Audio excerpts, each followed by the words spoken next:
कभी कभी ऐसा भी होता है, सुकून के लिए दवा की नहीं, इस्तीफा देने की जरूरत पड़ती है।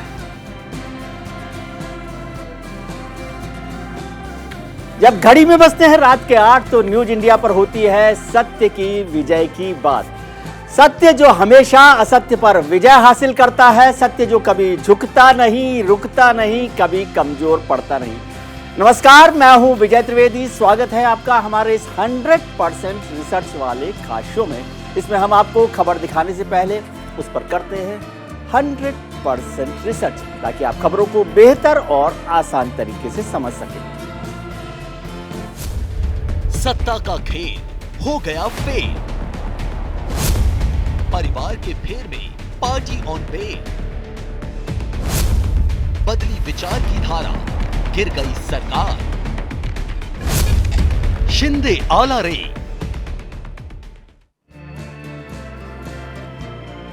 कहा जाता है कि मुंबई में कभी भी बारिश शुरू हो जाती है। मुंबई में बारिश का कोई भरोसा नहीं होता और कभी थम भी जाती है। आज दोपहर बाद महाराष्ट्र की सियासत में भी कुछ ऐसा ही हुआ। राज्यपाल से मुलाकात के बाद भारतीय जनता पार्टी के नेता जब देवेंद्र फडणवीस और एकनाथ शिंदे मीडिया के सामने आए तो सबको चौंकाते हुए एकनाथ शिंदे के सीएम बनने का ऐलान कर दिया। साथ ही फडणवीस ने खुद को सरकार में शामिल होने से इनकार कर दिया। सबने कहा कि ये देवेंद्र फडणवीस का खेल है। इसके बाद मुंबई से लेकर दिल्ली तक सियासी हलचल तेज हो गई। प्रधानमंत्री मोदी, भारतीय जनता पार्टी के अध्यक्ष जेपी नड्डा और गृह मंत्री अमित शाह तक को दखल देना पड़ा। हालात ऐसे बन गए कि जेपी नड्डा को देवेंद्र फडणवीस से कहना पड़ा कि उन्हें सरकार में शामिल होना चाहिए। इसके बाद राजभवन में शपथ के लिए लगी 2 कुर्सियों की जगह 3 कुर्सियां लगा दी गई और हो गया शपथ समारोह। पल पल बदली ये सारी तस्वीर। ये देखिए, प्रधानमंत्री मोदी ने देवेंद्र फडणवीस से फोन पर बात की। जेपी नड्डा जो भारतीय जनता पार्टी के अध्यक्ष हैं, उन्होंने भी फडणवीस से मंत्रिमंडल में शामिल होने को कहा। इसके अलावा गृह मंत्री ने भी उनसे इस बात पर चर्चा की। महाराष्ट्र में कई दिनों से चल रहे हाई वोल्टेज ड्रामा, जो पॉलिटिकल ड्रामा है, अब थम गया है। शिवसेना से बागी हुए नेता एकनाथ शिंदे की सरकार बन चुकी है। भले इस पूरे सियासी गेम चलने के वक्त बीजेपी खुलकर सामने ना आई हो, लेकिन पर्दे के पीछे बैठकर बीजेपी के लिए आज इस पॉलिटिकल गेम की हैप्पी एंडिंग हो गई। देवेंद्र फडणवीस ने एकनाथ शिंदे के नाम की घोषणा करते हुए महाराष्ट्र को आज नया मुख्यमंत्री दे दिया। 3 साल में इस बार जब विधानसभा बनी उसके बाद 3 साल में ये तीसरी बार मुख्यमंत्री बने। पहले देवेंद्र फडणवीस, फिर उद्धव ठाकरे और आज एकनाथ शिंदे। इस मौके पर देवेंद्र फडणवीस और एकनाथ शिंदे ने क्या कहा, ये आपको पहले सुनाते हैं। भारतीय जनता पक्षाने हा निर्णय केला की आम्ही सत्तेच्या पाठीमागे नाही आहोत, कुठल्या तरी मुख्यमंत्री पदाकरता आम्ही चालत काम करत नाही आहोत। ही तत्वांची लढाई आहे, ही हिंदुत्वाची लढाई आहे, ही विचारांची लढाई आहे। आणि म्हणून भारतीय जनता पक्षाने हा निर्णय केला की श्री एकनाथ शिंदे साहेब यांना भारतीय जनता पार्टी समर्थन देईल आणि श्री एकनाथ शिंदे हे मुख्यमंत्री होतील। एक आइडियोलॉजी की बात है, ये बाला साहब ठाकरे जी की हिंदुत्व की बात है और इस राज्य के विकास की बात है, जिसे हम एजेंडा ये आगे लेके जा रहे थे। और आज मैं धन्यवाद दूंगा, देवेंद्र जी ने अभी यहाँ पर कहा कि हम लोग बाला साहब ठाकरे जी के शिव सैनिक को समर्थन दे रहे हैं। ये उनके दिल का बहुत बड़प्पन है। ऐसा कभी कोई करता नहीं जिसके पास 120 विधायक है, जिसके पास 120 विधायक होने के बावजूद ऐसा कोई ग्राम पंचायत और नगर सेवक का पद भी नहीं छोड़ता है। ये तो मुख्यमंत्री पद है और ये आज उन्होंने शिवसेना प्रमुख बाला साहब ठाकरे जी के सैनिक को एक सपोर्ट किया है। इसलिए मैं आदरणीय पंतप्रधान नरेंद्र जी मोदी साहब को धन्यवाद देता हूं। इसके बाद मुख्यमंत्री बने, शपथ ग्रहण हुआ एकनाथ शिंदे का, और उसके बाद देवेंद्र फडणवीस ने भी शपथ ली। महाराष्ट्र के इस विधानसभा के तीसरे मुख्यमंत्री के तौर पर भारतीय जनता पार्टी और शिवसेना जो बागी गुट है उसके साथ मिलकर सरकार बनाई गई। ये तस्वीरें आप देख रहे हैं कि गवर्नर राज्यपाल जो हैं भगत सिंह कोश्यारी साहब वहाँ पहुँच गए हैं, और उसके बाद एकनाथ शिंदे, उनका तुरही के साथ स्वागत हो रहा है, वो शपथ लेने पहुँच रहे हैं। ये तस्वीरें आप देखिए कि एकनाथ शिंदे ने शपथ ली महाराष्ट्र के मुख्यमंत्री के तौर पर। एकनाथ शिंदे जो है इससे पहले उद्धव सरकार में मंत्री हुआ करते थे, उनको आज मुख्यमंत्री पद की शपथ दिलाई गई। शिंदे ने ही जो शिवसेना का बागी गुट है उसका नेतृत्व किया था, उसको लीड किया था, और उनकी वजह से उद्धव सरकार गिर गई ऐसा माना जाता है। माझी कामे निष्ठापूर्वक व शुद्ध बुद्धीने पार पाडीन।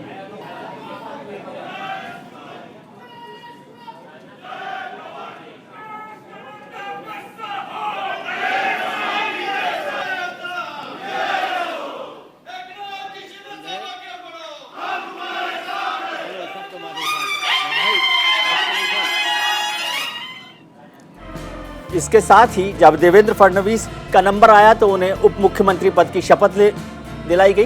उप मुख्यमंत्री पद के लिए भी बड़ा पॉलिटिकल गेम हुआ। कुछ लोग कह रहे थे कि देवेंद्र फडणवीस इस खेल के, इस गेम के पॉलिटिकल माइंड हैं, पूरा का पूरा चाणक्य है, लेकिन आज उनके साथ खेल हो गया। जब सवेरे मुझे बताया गया कि भारतीय जनता पार्टी के नेताओं ने देवेंद्र फडणवीस को कहा था कि उन्हें इस सरकार में शामिल होना है। आपको याद होगा कि देवेंद्र फडणवीस इससे पहले मुख्यमंत्री रह चुके हैं 2014 से 2019 तक, और फिर 2019 के विधानसभा चुनावों के बाद भी वो कुछ समय के लिए 3-4 दिन के लिए मुख्यमंत्री रहे थे। तो उन्होंने आज इस सरकार में शामिल होने, यानी एकनाथ शिंदे के नेतृत्व में सरकार में शामिल होने से इनकार कर दिया था।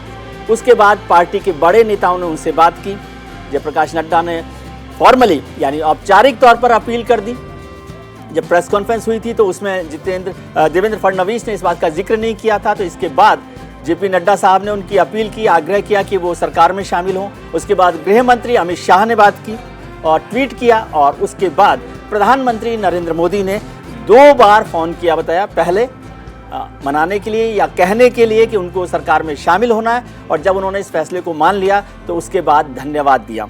अब कुछ लोग मानते हैं कि देवेंद्र फडणवीस के लिए ये खेल हो गया, जो अभी तक खेल कर रहे थे तो उनके साथ खेला हो गया, लेकिन कुल मिलाकर पॉलिटिक्स में गेम ऑफ पॉसिबिलिटीज जिसे कहा जाता है वो सब हुआ। कैसे क्या हुआ, पिछले 8 दिन से लगातार घटनाक्रम चल रहा था जिसके पीछे मास्टरमाइंड के तौर पर देवेंद्र फडणवीस काम कर रहे थे। हालांकि भारतीय जनता पार्टी की सरकार में ये दूसरा मौका है कि कोई मुख्यमंत्री सरकार में शामिल हो जाए, मंत्री बन जाए या उप मुख्यमंत्री बन जाए। इससे पहले मध्य प्रदेश में बाबूलाल गौड़ जो मुख्यमंत्री रहे थे, उन्हें हटाया गया और शिवराज सिंह चौहान मुख्यमंत्री बने, और फिर बाबूलाल गौड़ उसी सरकार में मंत्री भी बने। तो ये पार्टी के आदेश को मान लिया। देवेंद्र फडणवीस ने बाद में ट्वीट करके कहा कि पार्टी का आदेश सर्वोपरि है। इस सब पर चर्चा करें, आपको खास मेहमानों से रूबरू करवाएं। इससे पहले हम आज के पोल का सवाल आपको दिखाते हैं। हमारे आज के पोल का सवाल है कि क्या शिंदे के मुख्यमंत्री बनने से बीजेपी को फायदा होगा? क्या शिंदे के मुख्यमंत्री बनने से बीजेपी को फायदा होगा? आप हमें अपनी राय दे सकते हैं हमारे ट्विटर हैंडल @NewsIndia24/7 पर। इसका नतीजा हम आपको शो के आखिर में दिखाएंगे। आज इसी मुद्दे पर चर्चा करने के लिए हमारे साथ जुड़ रहे हैं हमारे खास मेहमान अशोक वानखेड़े साहब हमारे साथ जुड़ रहे हैं। वरिष्ठ पत्रकार हैं, मेरे मित्र हैं, और महाराष्ट्र की राजनीति को एक एक कदम पर जानते हैं, और भारतीय जनता पार्टी को बहुत अंदर से। दूसरे हमारे साथ अरविंद सिंह जी भी जुड़ रहे हैं, भारतीय जनता पार्टी के नेता हैं, वो भी हमारे साथ जुड़ रहे हैं। वानखेड़े जी, सबसे पहले आपसे बात करना चाहता हूं, कुछ समझा दीजिए ये क्या खेला करवाया आपने? हम बहुत अच्छे मेरे मित्र हैं, और आप मेरा सौभाग्य है कि आज पहली बार मैं आपके प्रोग्राम पे आ रहा हूँ। जी, मेरा सौभाग्य है कि नहीं मेरा सौभाग्य, आप मेरे बड़े भाई हैं, मैं आप मेरे से सीनियर हैं। अब एक थोड़ा सा मैं आपको आपने जो बताया बाबूलाल गौर का, उसमें एक थोड़ा सा मैं और करूँ। 1977 में उसी मध्य प्रदेश में कैलाश जोशी मुख्यमंत्री थे, उनको हटाया गया, उनके जगह सकलेचा को लाया गया, और फिर सकलेचा के मंत्रिमंडल में कैलाश जोशी मंत्री है। और वर्तमान में गोवा में जो रवि नाइक मंत्री है, वो भी एक जमाने में मुख्यमंत्री रह चुके हैं। ये 2-3 उदाहरण हैं। जी लेकिन महाराष्ट्र की आप भी बीजेपी को अच्छी तरह से जानते हैं। महाराष्ट्र जैसे राज्य में सरकार बने और वो सरकार सिर्फ महाराष्ट्र में बने, मुंबई में बने, दिल्ली का दखल न हो, ऐसा तो नहीं हो सकता। जी यदि सरकार में मुख्यमंत्री कौन होगा ये दिल्ली से तय हुआ होगा कि ये एकनाथ जाहिर। शिंदे को ही बनाना है। जी तय ये भी हो गया होगा कि उसमें बीजेपी साथ नहीं रहेगी, बीजेपी बाहर से समर्थन करेगी। और यही कारण है कि देवेंद्र फडणवीस बड़े कॉन्फिडेंस से कह रहे थे कि हमें लालच नहीं है, इनको मुख्यमंत्री होने दीजिए, हम बाहर से समर्थन करेंगे। जी लेकिन इसके बाद क्या हुआ कि एकाएक फोन आया और सबने वहां क्या तय किया दिल्ली में कि नहीं नहीं हमको सत्ता में जाना है। ये जो बीच में 1 घंटे का टाइम हुआ, उस 1 घंटे में तमाम प्रवक्ता बीजेपी के ये बोलते थकते नहीं थे कि देखिए इसको बोलते हैं त्याग, त्याग इसको कहते हैं, हमें सत्ता का लालच नहीं है। अब सबके पास जवाब नहीं। जी 2-3 सवाल विजय जी जो मेरे मन में उठते हैं, जी क्योंकि हम पत्रकार है, लगातार देखते हैं। शिवसेना बीजेपी चुनाव साथ में लड़ी 2019 में जी और क्लीन स्वीप किया, साथ में सरकार बनानी। उद्धव ने कहा 2.5 साल के लिए मुख्यमंत्री पद चाहिए। मैं उसमें नहीं जाता किसने प्रॉमिस किया किसने नहीं किया, लेकिन तब ये बोला गया आप 56 हो, हम 106 हैं, आप सोच भी नहीं सकते। जितना मैं जानता हूं और जितने मेरे व्यक्तिगत संबंध है लोगों से, उसमें देवेंद्र फडणवीस उसके लिए भी तैयार थे, जी लेकिन दिल्ली बिल्कुल तैयार नहीं। और 2.5 साल के लिए यदि उद्धव ठाकरे को पुश किया, क्योंकि महाराष्ट्र की सरकार 2 महीने नहीं बनी थी, जी यदि उद्धव ठाकरे को एनसीपी और कांग्रेस के साथ जाने के लिए मजबूर किया तो वो बीजेपी की तब की स्थिति थी। जी आज वो तो 56 थे, आज तो ये 42-44 है। आज इनको मुख्यमंत्री बनके आप उप मुख्यमंत्री पद ले रहे थे। यदि तभी ये करते तो शायद इस महाराष्ट्र पे ये जो एनसीपी और कांग्रेस का ये जो तीन ऑटो रिक्शा जो चल रहा था 2.5 साल से और जो डिरेल हुआ, जी वो महाराष्ट्र की जनता के साथ खेल नहीं होता। जी रही हिंदुत्व की बात, सर, पहले मैं एक चीज जानना चाहता हूं, जो अशोक वानखेड़े के होने का फायदा मैं उठाना चाहता हूं कि ये जो 2 घंटे 1.5 घंटे का जो बीच का खेला है, वो मुझे समझाइए कि क्यों हुआ, कैसे हुआ आज का। इसमें यदि मैं बोलूं जी। तो शायद बीजेपी के प्रवक्ता बहुत नाराज हो जाएंगे। वो कहते हैं हमारी डिसिप्लिन पार्टी है। देखिए, जी एक सक्सेसफुल चीफ मिनिस्टर महाराष्ट्र में 5 साल रह के जी देवेंद्र फडणवीस ने वो आयाम स्थापित किए थे जो कई दिल्ली के आला नेताओं के आंखों में चुभन दे रहे हैं। जी देवेंद्र फडणवीस में वो सारी क्वालिटी है कि आने वाले समय में वो देश का भी नेतृत्व कर सकते। जी वो तमाम चीजें हैं उनके पास, उनको युवा है, एक बोलने की ताकत है। और ये और उसके बाद जो डिरेल हुआ मामला, आज मुझे लगता है कहीं जाके यदि व्यक्तिगत तौर पे आज सबसे दुखी आदमी कोई होगा तो महाराष्ट्र में तो देवेंद्र फडणवीस होगा। जी। देवेंद्र फडणवीस बाहर रह के भी एक इज्जत से एक एमएलए बन के रहते तो भी एक इज्जत होती। आज डिप्टी चीफ मिनिस्टर ऐसे आदमी के नीचे जिसके पास 44 मेंबर है और ये 44 मेंबर गारंटी नहीं साथ में रहेंगे, जी कोई गारंटी नहीं, क्योंकि इनमें से 25 लोग ऐसे हैं वो किसी भी पॉलिटिकल पार्टी में विलय नहीं चाहते। हमारे यहाँ दल बदल कानून में विलय करना जरूरी है। अब लड़ाई होगी असली शिवसेना की, ये लड़ाई जाएगी 1-1.5 साल तक। जी और असली शिवसेना में सिर्फ विधायकों के भरोसे शिवसेना किसी भी पार्टी का दायित्व तय नहीं होता। हमने कई सरकार पार्टियों में झगड़े देखे, उसमें जिला स्तर, उसमें फ्रंटल ऑर्गेनाइजेशन, अशोक जी, अभी गृह प्रवेश के पहले दिन ही क्यों घबरा रहे हैं? उनको घबरा रहे हैं, नहीं घबरा, वार्निंग दे रहे हैं आप उनको? जिस दिन मैंने क्या कहा, भारतीय जनता पार्टी में बहुत कम नेता है और राष्ट्रीय इस देश के राजनीति में बहुत कम नेता है जिनकी मैं तारीफ करता हूं खुल के। नहीं तो मैं तो नेताओं को हमेशा अब्यूज करने के लिए जाना जाता हूं। जी। उसमें देवेंद्र फडणवीस से नो डाउट अबाउट। जी देवेंद्र फडणवीस जैसा नेतृत्व यदि आने वाले समय में हो सकता है, मैं पत्रकारिता में नहीं रहूं जी, लेकिन देवेंद्र फडणवीस इस देश में उसी हाइट पे ले जाएंगे जिस हाइट पे नरेंद्र मोदी ले गए। जी अरविंद सिंह जी हमारे जी अशोक यादव, अरविंद सिंह जी हमारे साथ जुड़ गए, भारतीय जनता पार्टी के प्रवक्ता है, नेता है। अरविंद जी, आपका बहुत बहुत स्वागत है। आपकी इजाजत हो तो आपको बधाई दूं सरकार बनने की, देवेंद्र फडणवीस जी के उप मुख्यमंत्री बनने की, 1 घंटे के त्याग की, जो सत्ता में आप नहीं कर रहे थे, सत्ता का त्याग कर रहे थे, उस 1 घंटे के लिए भी मैं आपको बधाई देना चाहता हूं। अब आप बताएं आज के घटनाक्रम पर। देखिए विजय जी, मैं आपको भी बधाई देना चाहता हूं और हमारे बड़े ही आदरणीय सम्माननीय अशोक वानखेड़े जी हैं, भाऊ हैं, जी। उनको भी बधाई देना चाहता हूं कि महाराष्ट्र को एक दलित, वंचित और पादान के अंतिम पीढ़ी पर खड़े समाज का एक व्यक्ति मुख्यमंत्री मिला है आज महाराष्ट्र को। जी। इसके लिए सभी को बधाई। ये देखिए, ये लोकतंत्र की जीत है, इस देश की जीत है और मराठी मानुस की जीत है। एक अस्थाई और नीतियों और सिद्धांतों पे चलने वाली सरकार मिली है। जी। सबको बधाई। और मैं ईश्वर से प्रार्थना करूंगा कि अशोक जी ने जो आशंकाएं व्यक्त की हैं वो सब निर्मूल सिद्ध हो जी। और महाराष्ट्र के विकास में, महाराष्ट्र के हित में, देश के हित में ये सरकार 2.5 वर्षों तक अच्छे से काम करे। जी। अभी तो शुरुआत हुई है अशोक जी, आप शुभकामना दीजिए, आशीर्वाद दीजिए, हम आपके अपेक्षाओं पे खरे उतरेंगे। जी। जी, अशोक जी की है ना इच्छा नहीं है, अशोक जी तो केवल दूरदर्शी लोग हैं, उसकी बात वो कर रहे थे। अशोक जी की इच्छा नहीं है, मैं जानता हूं।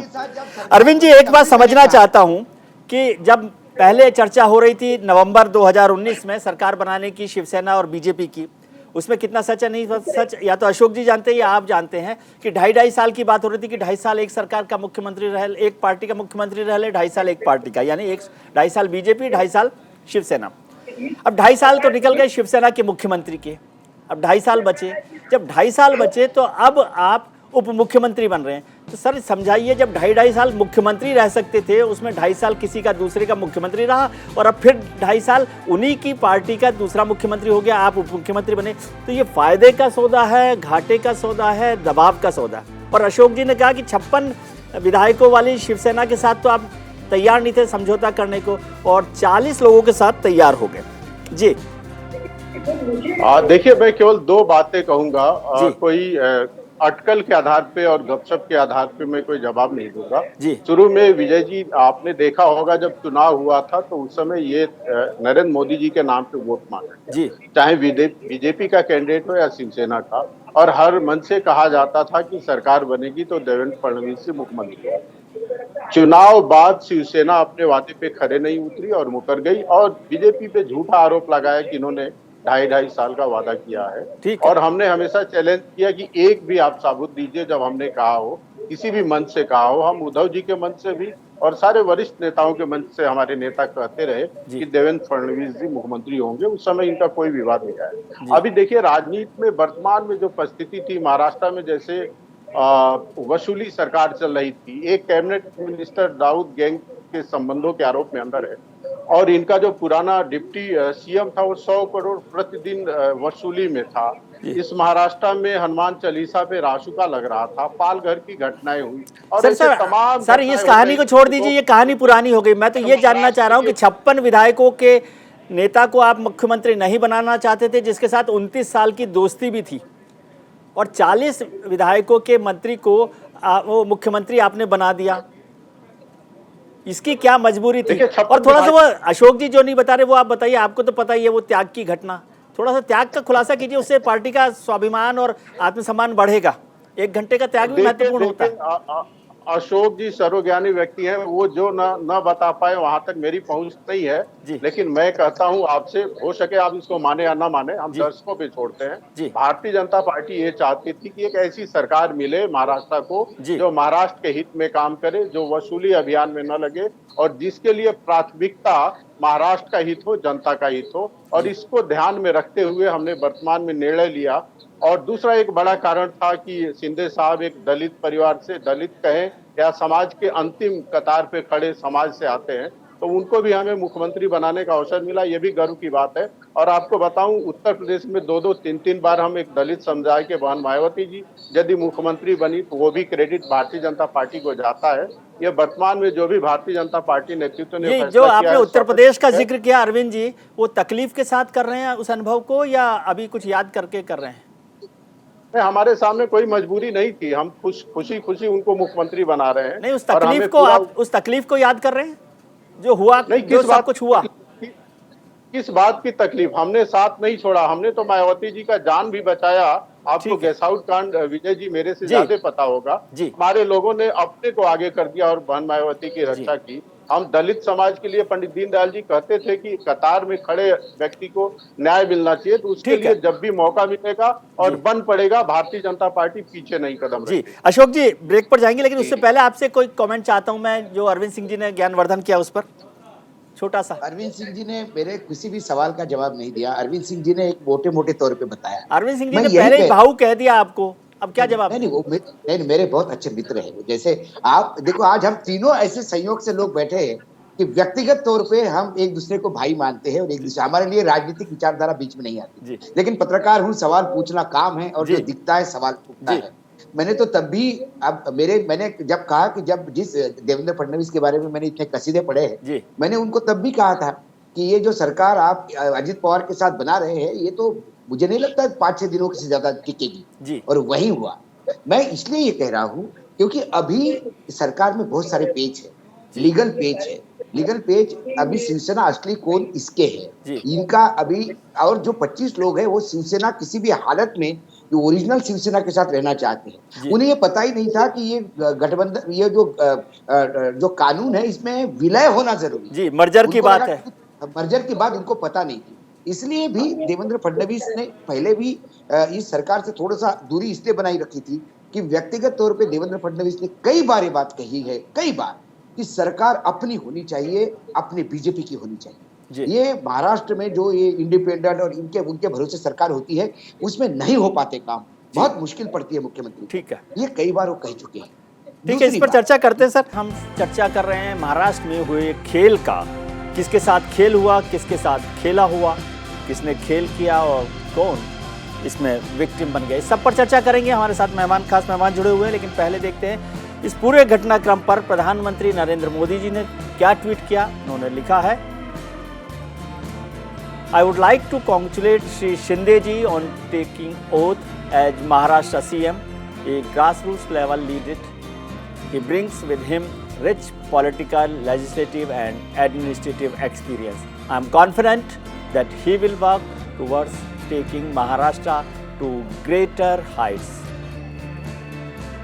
तो गृह मंत्री अमित शाह, उन्होंने भी ट्वीट किया है। उन्होंने कहा है कि श्री शिंदे जी को महाराष्ट्र के मुख्यमंत्री और श्री फडणवीस जी को उप मुख्यमंत्री पद की शपथ लेने पर हार्दिक बधाई।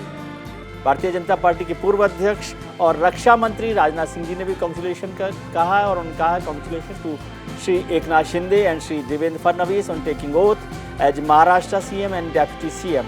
Best wishes to them for a successful tenure.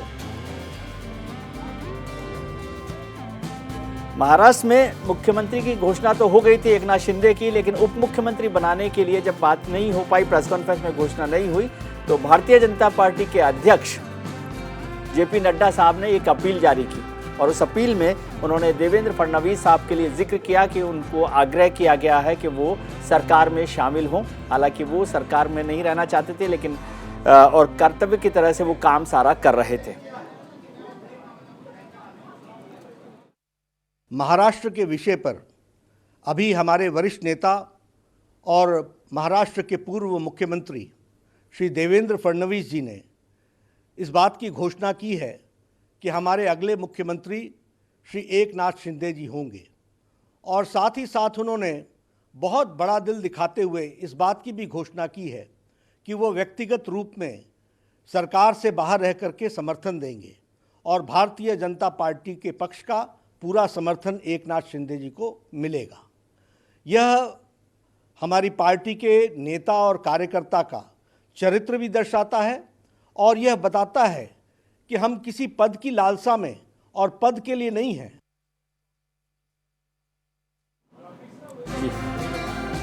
जैसा आपने सुना, भारतीय जनता पार्टी के राष्ट्रीय अध्यक्ष जेपी नड्डा साहब ने अपील की थी, उसको जारी भी किया गया, लेकिन देवेंद्र फडणवीस के मुख्यमंत्री नहीं उप मुख्यमंत्री बनने, उससे पहले एकनाथ शिंदे के मुख्यमंत्री बनने, इस सब पर क्या हुआ इसको भी थोड़ा सा समझ लेते हैं, फिर हमारे दोनों मेहमानों अशोक वानखेड़े साहब और उनके साथ तय करेंगे। अंदर की बात है कि फडणवीस कैसे बने डिप्टी सीएम। कहा जा रहा है कि दिल्ली में ही तय हो गया था उनका डिप्टी सीएम बनना, यानी उप मुख्यमंत्री बनना। इस पर पहले से ही दिल्ली में सवेरे फैसला हो गया था, ऐसा बताया जा रहा है, ऐसा सूत्र कह रहे हैं। पार्टी के जो नेता हैं उनमें से कुछ लोग ऐसा मानते हैं। भारतीय जनता पार्टी आलाकमान से मुलाकात में तय हुए थे नाम कि कौन कौन होगा। एकनाथ शिंदे मुख्यमंत्री बनेंगे और देवेंद्र फडणवीस उप मुख्यमंत्री बनेंगे। इसी मीटिंग में, जिसमें भारतीय जनता पार्टी की जो आला कमान है, हाई कमान है, उन्होंने तय किया कि देवेंद्र फडणवीस डिप्टी सीएम बनेंगे। लेकिन खुद देवेंद्र फडणवीस, ऐसा कहा जा रहा है कि अपने नाम का ऐलान नहीं करना चाहते थे। इसका मतलब कि देवेंद्र फडणवीस ये भूमिका बनाना चाहते थे कि वो सरकार में नहीं रहना चाहते, सरकार में शामिल नहीं होना चाहते, और पार्टी के आला कमान के जरिए उनके नाम का ऐलान किया गया। ऐसी चर्चा हो रही है कि पार्टी के नाम से, पार्टी की तरफ से ऐलान किया जाए ताकि उनकी भूमिका और ज़्यादा बड़ी हो सके। अशोक जी, अरविंद जी के पास आऊँगा, पहले आप थोड़ा सा समझा दें, फिर मैं अरविंद जी से भी समझता हूँ कि क्या हुआ, कैसे हुआ, क्या ऐसे ही हुआ। ये एक चीज़ समझा दीजिए कि जो खेल करने वाला नेता है उसके साथ खेला कैसे हुआ। मैं आपको सबसे पहले थोड़ा सा अरविंद जी को करेक्ट करूं, शिंदे दलित नहीं है, मराठा है जी। महाराष्ट्र के राजनीति में पहले ब्राह्मण मुख्यमंत्री है जो 5 साल जिसने पूरे किए, वो देवेंद्र फडणवीस है। और उनके आरोप बार बार लगाते थे, जा रहे थे कि पेशवाई।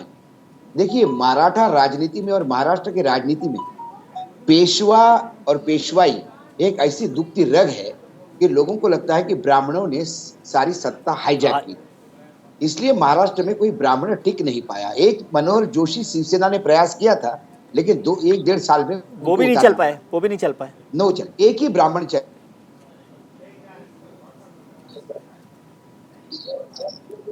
जी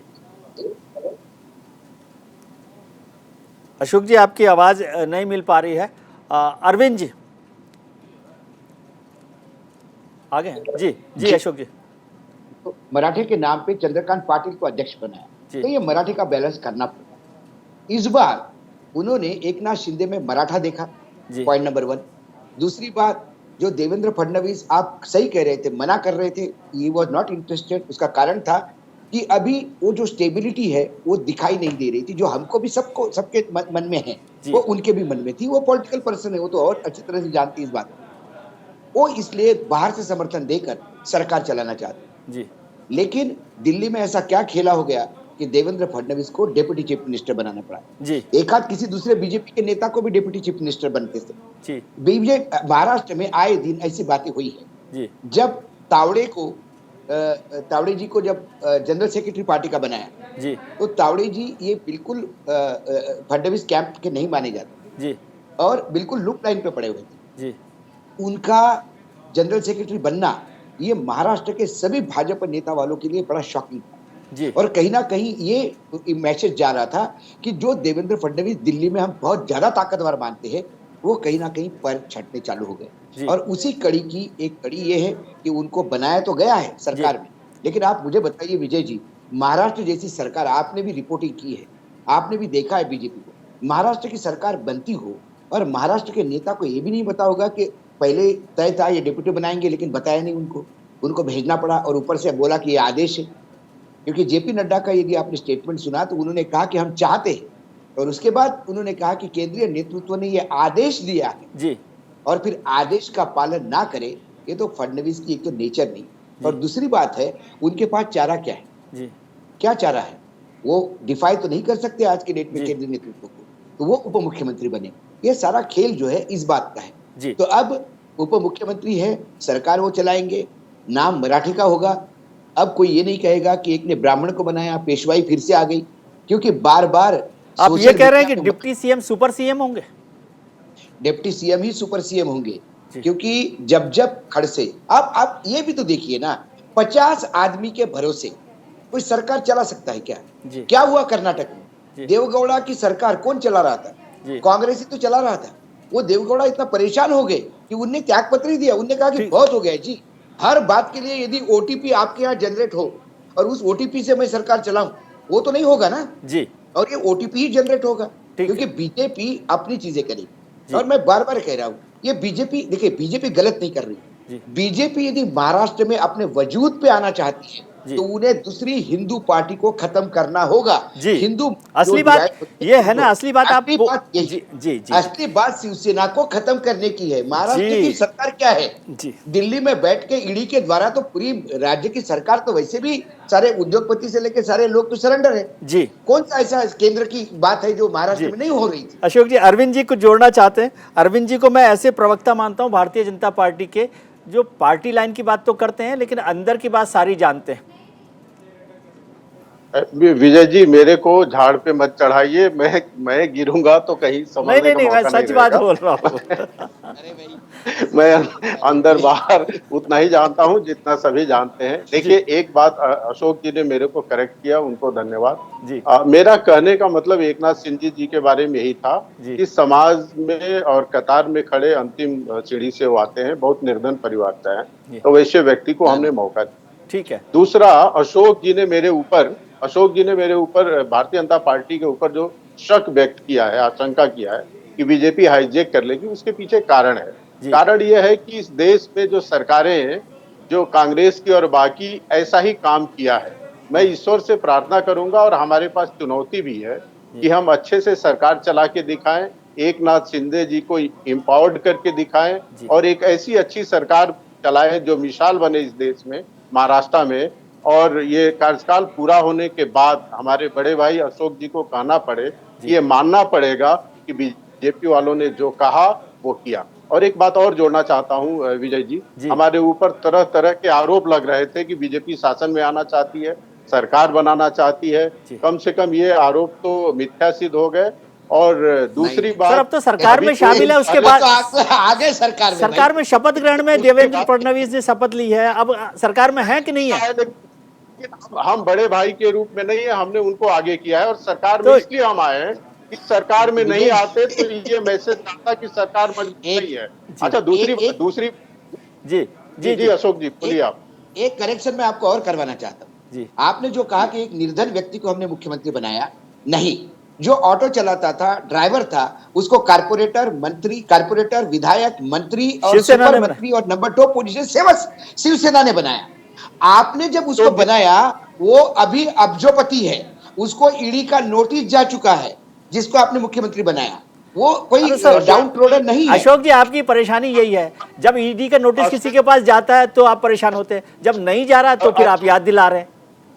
अशोक जी, अरे गया भाई, यही बता रहा हूं जी आप जो है शब्द के जादूगर हैं। जी। मान लीजिए आपका घर अमरावती में हो, उसके बाद इंदौर में भी रहे हो, बॉम्बे में भी रहे हो, फाइनली दिल्ली के हो, और मैं कहता हूं कि अमरावती से आने वाले व्यक्ति, तो आप कहेंगे नहीं नहीं, अमरावती तो मैंने बहुत पहले छोड़ दिया था, इंदौर रहता था। ठीक है, अरविंद जी को बात समझ गया अरविंद जी, ठीक है, अरविंद जी का ये तर्क चलता है, अरविंद जी का तर्क सर, मुझे तो वो त्याग के वो 1.5 घंटे बता दीजिए ना, वो इंटरेस्टिंग है कि वो त्याग का 1 घंटे 1.5 घंटे में क्या हुआ, त्याग पर क्यों आपने ऐसा निर्णय ले लिया कि नहीं, त्याग नहीं करना, सरकार में ही जाना है? विजय जी, कुछ तो लोग कहेंगे, हम कुछ भी कर ले, प्रश्न तो राजनीति में उठेगा ना, क्वेश्चन पूछा जाएगा और उसका कोई एंड नहीं है। ये तो इस भारतीय राजनीति में बड़ी बात है। सत्ता के लिए जहां जूतम पैजार होता है, वहां एक व्यक्ति कह रहा है कि मैं बाहर रह के इस सरकार को पूरा सहयोग करूंगा, कम से कम उस व्यक्ति को तो धन्यवाद देना चाहिए। और देवेंद्र जी का आप ट्वीट देखिए, वो क्या कहते हैं कि पार्टी का आदेश हमारे लिए सर्वोपरि है, मैं सरकार में शामिल हो रहा हूं। तो एक मुख्यमंत्री रहा व्यक्ति अपना अहंकार त्याग के अपने संगठन के आदेश पर उप मुख्यमंत्री होना स्वीकार करता है और कहता है कि हम पूरा सहयोग करेंगे, तो इस बात का अभिनंदन होना चाहिए और प्रशंसा की जानी चाहिए। ऐसी क्या मजबूरी है कि ये सरकार जरूरी है? प्रदेश में कोई ना कोई सरकार तो रहेगी, एक सरकार बनी थी वो नहीं चल पाई, तो कोई ना कोई तो सरकार रहेगी। प्रदेश तो बिना सरकार के अरविंद जी, इसलिए पूछ रहा हूं क्योंकि आपके अनुभव अच्छे हूं, आप अशोक जी के मित्र हैं, इसलिए मैं फिर से याद दिला रहा हूं कि अशोक जी मेरे भाई हैं, कि जम्मू कश्मीर में क्या हुआ आपको, देखिए आपकी चिंता मैं समझता हूं कि आप पार्टी की चिंता है कि ये देश चलना चाहिए, सरकार रहनी चाहिए, इसलिए आप हर बार त्याग करते हैं। जम्मू कश्मीर में आपने त्याग किया क्योंकि जम्मू कश्मीर में भी सरकार चाहिए, भले ही वो बहुत लंबे समय बाद आपको याद आया कि जम्मू कश्मीर की जनता को सरकार चाहिए, तो आपने एक बेमेल सरकार बनवा दी, फिर उसमें आप फंसे। ऐसा ही उत्तर प्रदेश में आपने किया, ऐसा ही यहाँ कर रहे हैं।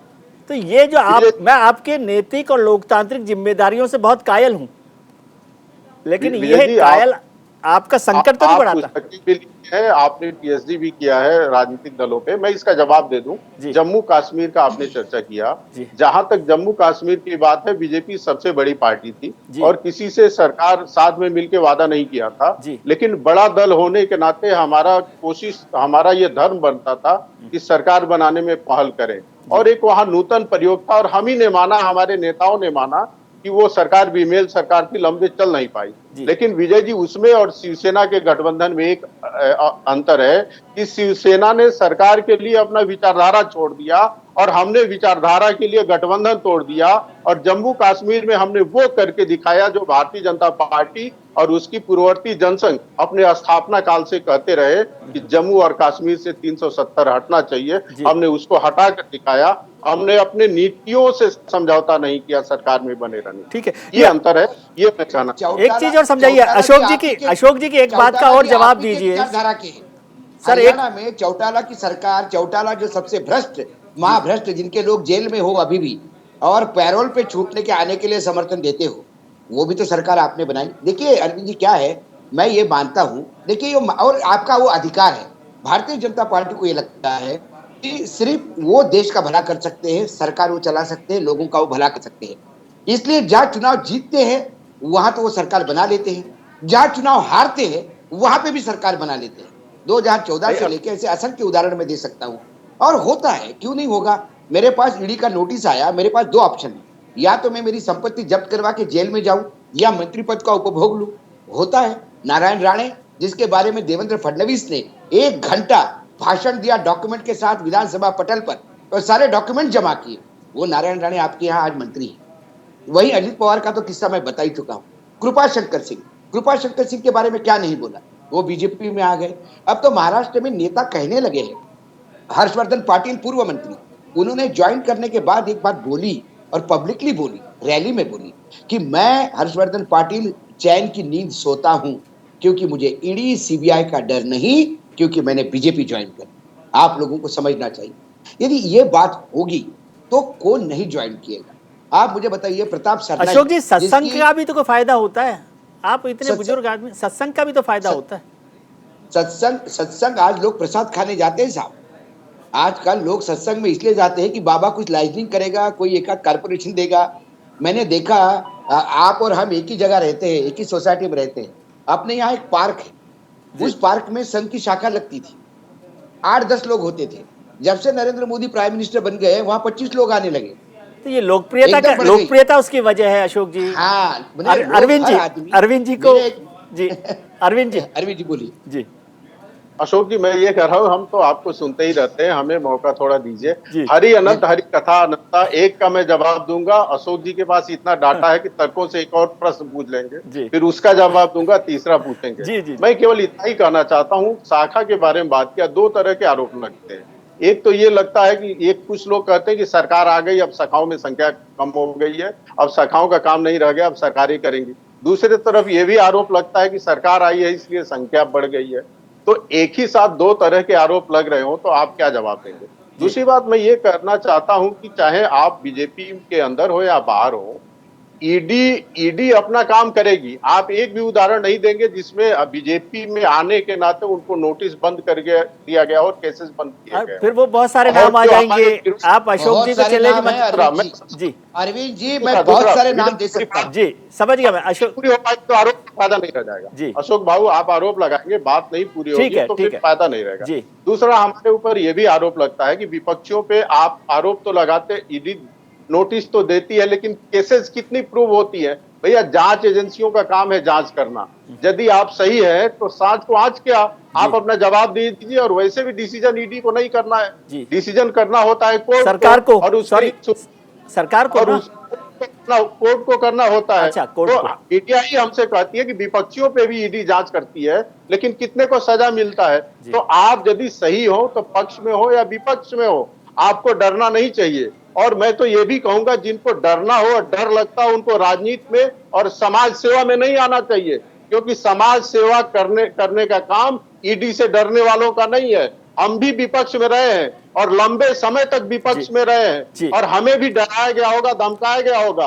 कांग्रेस का कोई नेता 1.5 साल, 2 साल, 3 साल जेलों के अंदर नहीं बन रहा है। हमारे नेता सैकड़ों और हजारों की संख्या में बन रहे हैं, लेकिन हम नहीं टूटे, क्योंकि हम एक विचारधारा के लिए। अरविंद जी, ठीक है, चलिए, वक्त कम है। बस एक लाइन आपसे जानना चाहता हूं, इस सरकार के लिए शुभकामनाएं देते हुए और बधाई देते हुए मैं आपसे पूछना चाहता हूं कि बाकी के जो 2.5 साल है, आप एकनाथ शिंदे के साथ इस सरकार को चलाएंगे?